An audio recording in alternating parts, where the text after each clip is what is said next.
So you listen to the built-in audio on the camera.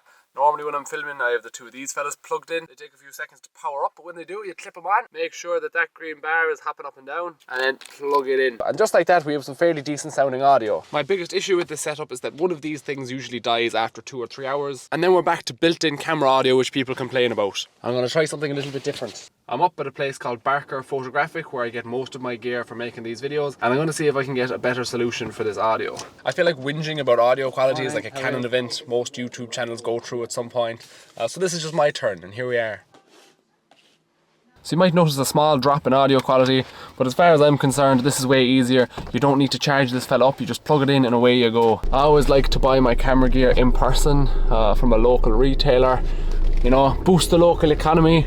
You're not waiting for any delivery. It's a bit more expensive, but you know, it's better than giving the money to the likes of Amazon. So here I am at Mark Donnelly's timber yard for the next step of our day. I don't normally do commissions, but yesterday someone emailed me about making a salt box. I've not made one of them before, and I've always wanted to, so I think I'm going to use that excuse to actually go ahead and do it. So I'm just going to nosy about the place and see if I can find, I'm thinking ash, so I just need to find a nice, small, suitable bit of ash, and then we'll machine it all square and flat and level and even, and so on and so forth. Part of the shed is rented out. This horse here, how are you, bud? There's a few nice pieces of wood, alright, but they're all kind of a few inches thick, so I'm gonna see if I can find something thinner than 1 inch. Now I think this might be oak and not ash, but it does seem to be the right thickness and width. That's definitely a good piece of oak there. So yeah, I think I'm gonna take this fella. So it's only a very short journey and we're not going on the road, so I'm just gonna throw this plank up on top of my car, not even fasten it down, and just drive it off to the workshop.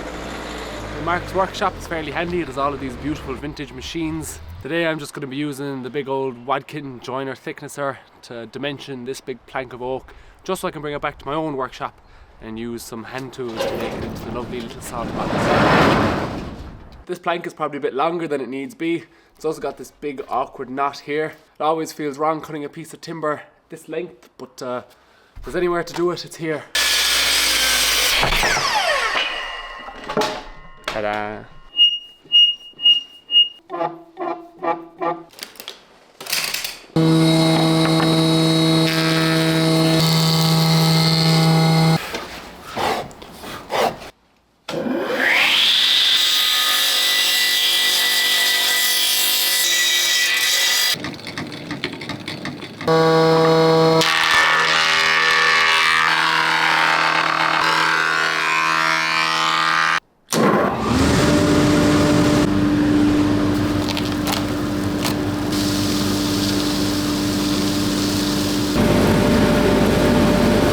See that white patch up there? That is sapwood, and it's a lot more susceptible to woodworm than our heartwood, which is the kind of darker toned piece here. It's the outermost layer of usable wood, but I think we're going to avoid this section. Those little buggers.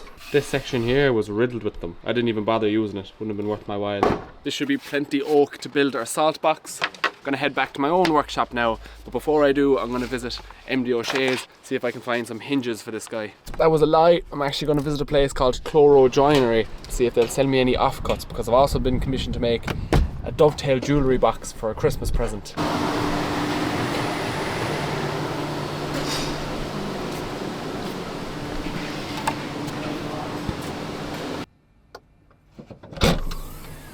I got a bit of teak thrown in for free, and then this lovely bit of poplar and a bit of walnut. Paid a tenner for the two of them. There's a lot of different places you can go to get wood, but if you're just starting out and you want some good quality hardwood that's cheap, go to your local joinery shop and see if they'll sell you their offcuts. Right, hinges. So my car is absolutely filthy. I've got the NCT this weekend, which is like the Irish, I think, national car test, basically to determine whether or not your car is roadworthy. So I'm probably going to fail. There's a few problems here and there, but at least I'm going to fail it in style. Look at the absolute state of this thing, like.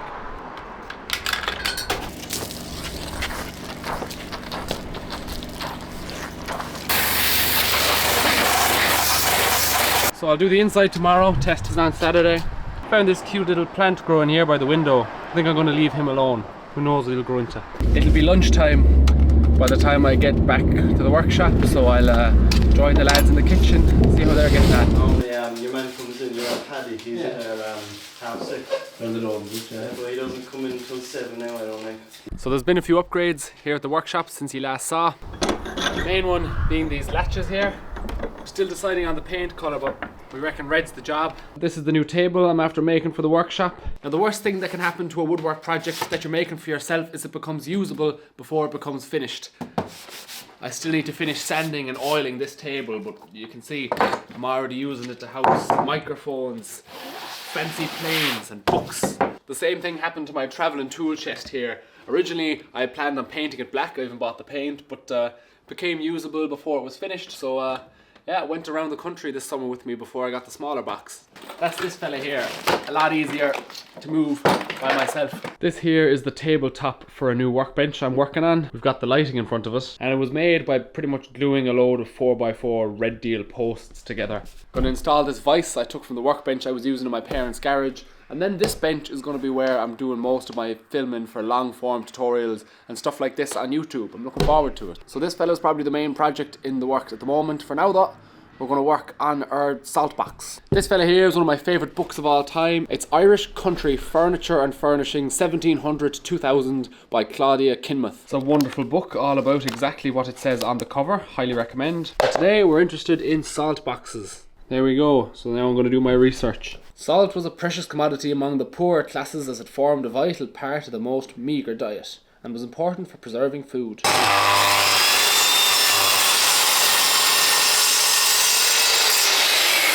Now I didn't manage to leave that camera shop with just the microphone you're hearing me on. For the last 2 years I've just been filming my TikToks by leaning my phone up against whatever happened to be in front of me at the time. But today I picked up this fella. So if we come along with our phone, clip it in there, away we go. But that's not where the fun ends. Normally I'm a slave to natural light, like what's coming in through the window there. Got this fella as well. There we go. It's a little light box and I attach that right here. And there we go. Now we have a much higher production quality on our phone. It wasn't that expensive. I probably should have done it 2 years ago when I was starting out, but better late than never. And look, we didn't need it. 500 million views, well, organic ones, and not counting the stolen ones, with just a kind of very hatchet setup. Just goes to show you don't really need it to get going. But either way, we have it now, and that's probably an improvement, I suppose. I'll be the first to admit that it looks like a birdhouse at the minute, but once we get our joinery going, it'll be looking A1. But before we can even dream of joinery, and believe me I do, we gotta sharpen our hand plane here and our chisels, but we'll start with our Stanley number 605. We're not gonna bother with 300 grit, we're gonna go straight to 600 grit. And just be careful with it. Alright, then we move up to 1200 grit. Make sure our back is good and flat.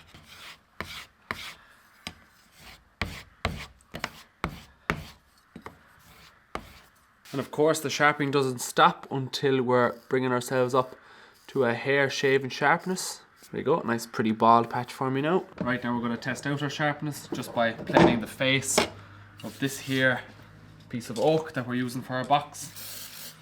Give a mist to that to lube up our sole. Keep on engaging our iron. Okay, we have a bite.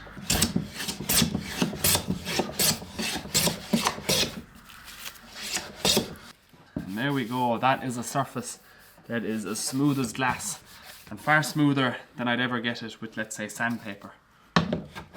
Abrasive paper or sandpaper just kind of scratches the surface of the wood, whereas this cleanly cuts across the fibres, giving you a beautiful finish. Sunsets in this place are absolutely majestic. The sun will start setting now in a while. There's some new gates gone in around the yard as well. I don't know that I mentioned that in the last vlog, but looks fairly good now, doesn't it? When I have the proper workbench set up, I might do a proper dovetail tutorial, but for now I'm just kind of marking out these little dovetails here to join my box together. So I got 2 dovetails there. I'll show you how I did it. Measured the thickness of the plank with this fella here, scribed the line along there. One big fella like this, then a small little marking. Then we use our sliding bevel here just to mark out our little lines. Grab our little 6-inch square. This was my 21st birthday present off my parents, this 6-inch square. It's a small little tool, but I use it every single day. I then tilt them up a bit like this, find where I made my mark, get the saw going,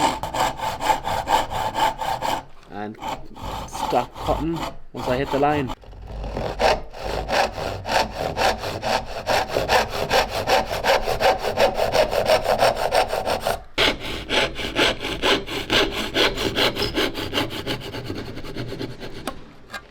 Now I'm just using my coping saw to cut into here. There we go. But even still, we'll probably have to come back afterwards with our mallet and chisel just to kind of bring her right down to that line we cut earlier.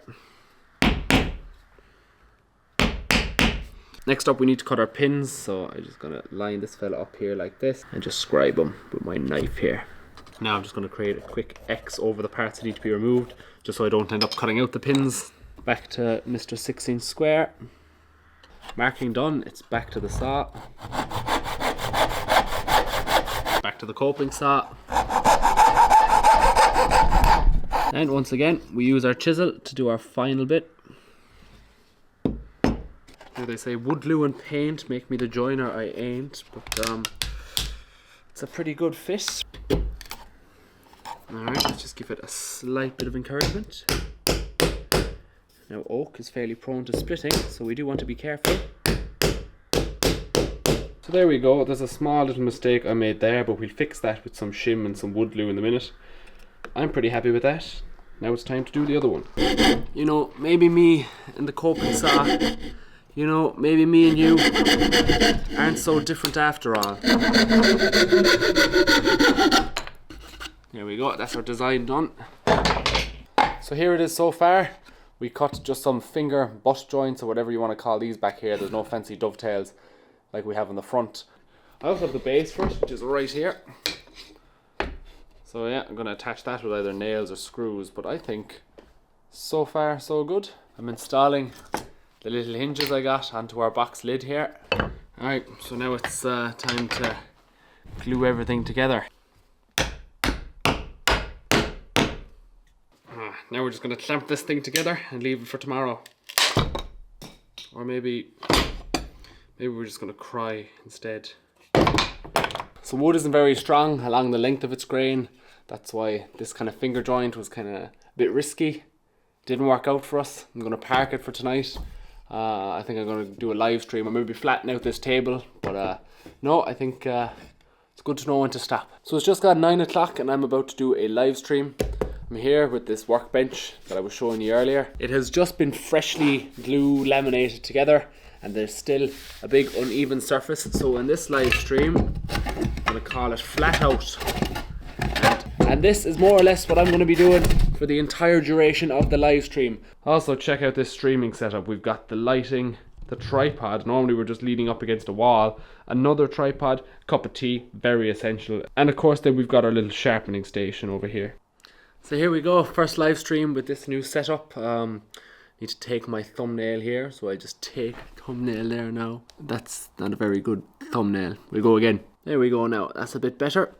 And we're live. Hello ladies and gentlemen, boys and girls. Welcome to this live stream. Today we're going to be pulling out our Stanley number 5 here and working the arms off ourselves, flattening down this new workbench. So it's 11 o'clock now, just finished the streaming. So what I'm doing here with the hand plane, I'll give you guys a somewhat detailed explanation. When I glued all these beams together, they weren't perfectly level. You can see some of them are higher and some of them are lower. Well, the idea is when we plane across all these pieces of wood, the fibers are easily severed and just scooped out, and it'll bring all of this down to the same level before we can surface it properly. And here it is, lads, the last patch. Put a bit of pencil there so you guys can see what's coming off and what's not coming off. All that gets removed easily is a high spot. The stuff that stays behind, that'll be a low spot. Well lads, we did it. We got it all somewhat level. I put down the straight edge. There's not a whole pile of light getting under it, which is great. Now that's all well and good, because it means we can move on to our larger plane. Now this larger sole travels more area, surfing over all the high spots and kind of taking them off along the way. I don't think I'm going to do it tonight, but tomorrow I think I'm going to spend a few hours doing this. I hope you enjoyed this vlog. Goodbye and good luck.